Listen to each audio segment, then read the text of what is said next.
The General Assembly session continues here in Richmond, with state lawmakers debating several key issues. They are also struggling with the budget deficit, which will mean program cutbacks and difficult decisions. Insight's Brittany Allen is joined now by VCU student and Capitol News Service reporter Nicholas Langhorne to discuss the big stories coming out of this year's session. Thank you. Today we welcome Nicholas Langhorne, covering the General Assembly for VCU's Capitol News Service. This week we saw a crossover day. Can you tell me a little bit about what that is? Yes, crossover day is the day when the bills that have been passed by the Senate and the bills that have been passed by the House of Delegates go into the other house for consideration. Because in order to become law, the bill has to be passed by both houses and then signed by the governor. And were there any bills that were brought up in the crossover day that were of importance? Yes, there's a few controversial bills. One involves ultrasounds before abortions that passed in the House and has to go before the Senate now. And also the smoking ban bill, which a different version passed the Senate, a more aggressive version passed in the Senate, but a less intrusive version passed in the House, and they have to now consider both of those.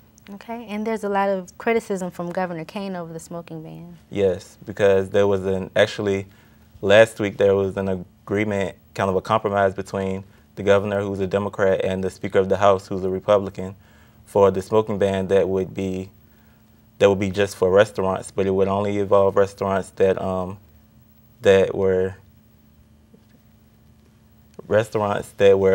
had outdoor areas that were separate would be able to allow smoking, and also they would be allowed to if they had a separate ventilation system for the area of the restaurant that would be smoking. Mm-hmm.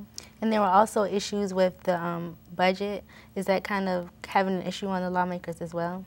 Yes, the budget is a big issue. There's a more than $3 billion deficit, and they're not sure exactly. It could possibly be larger than that.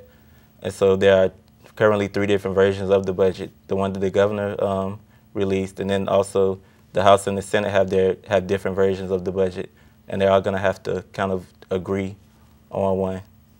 Mm-hmm. And tell me about your Capitol News Service experience. It's been an interesting experience being at the General Assembly with a lot of different reporters that actually work for like big papers and the news media and everything. Mm-hmm. Have you written anything for any big papers? Not any big papers really. We usually serve smaller papers, the weekly papers in small towns around the state. And what's been your favorite thing to write about?